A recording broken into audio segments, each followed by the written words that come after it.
పెట్టుబడుల సదస్సు వేళ విశాఖ సర్వాంగ సుందరంగా ముస్తాబైంది. ఇప్పటికే సాగర తీర నగరం కొత్త శోభను సంతరించుకుంది.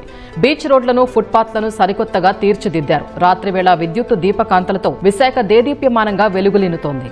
విశాఖ వేదికగా నవంబర్ 14, 15 తేదీల్లో జరగనున్న 30వ CII భాగస్వామ్య సదస్సుకు జీవీఎంసీ చేపట్టిన ఏర్పాట్లు ఓ కొలిక్కొచ్చాయి. పరిశుభ్రత ప్రాధాన్యత దిశగా దేశంలోనే మొట్టమొదటి జీరో వేస్ట్ మోడల్ కార్యక్రమంగా ఈ సదస్సు నిర్వహణ ఉంటుందని, విశాఖ నగరాన్ని దీర్ఘకాలిక పద్ధతిలో మరింత అభివృద్ధి పరుస్తూ సుందరీకరణ పనులతో తీర్చిదిద్దినట్లు జీవీఎంసీ కమిషనర్ కేతన్ గార్గ్ వెల్లడించారు. ఉత్పత్తయ్యే అన్ని రకాల వ్యర్థాల్ని 100% రీసైకిల్ చేసి పునర్వినియోగం చేయనున్నామని, ప్రాంగణం సమీపంలో ఆన్ సైట్ కంపోస్ట్ యూనిట్ ఏర్పాటు చేస్తున్నామని చెప్పారు. సుందరీకరణ పనుల్ని కేవలం CII భాగస్వామ్య సదస్సు కోసం మాత్రమే కాకుండా త్వరలో విశాఖలో జరగనున్న international fleet review, Milan navy day వంటి కార్యక్రమాల కోసం చేసినట్లు వివరించారు. బీచ్ రోడ్లను, ఫుట్పాత్లను ఆకర్షణీయంగా తీర్చిదిద్దామన్నారు.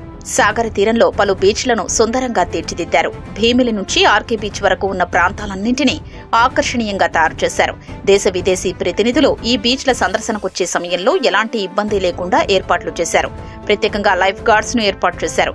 ఇప్పటికే బ్లూ ఫ్లాగ్ బీచ్ గా గుర్తింపు పొందిన ఋషికొండ బీచ్ ను ప్రత్యేక ఆకర్షణలతో తీర్చిదిద్దారు. ఐటీ హిల్స్ కి దగ్గరగా ఉన్న సూచికగా ఇసుక శిల్పాల్ని గూగుల్ తో తీర్చిదిద్దుతున్నారు. నగరంలోని ప్రధాన మార్గాలన్నీ విద్యుత్ దీప కాంతులతో కొత్తదనాన్ని సంతరించుకున్నాయి. కూడళ్లలో ప్రత్యేకంగా ఏర్పాటు చేసిన ఆకర్షణీయ ఫౌంటైన్లు, ఇతర అలంకరణ వస్తువులు కనువిందు చేస్తున్నాయి. విద్యుత్ దీపాలతో బీచ్ రోడ్డంతా మెరుస్తోంది.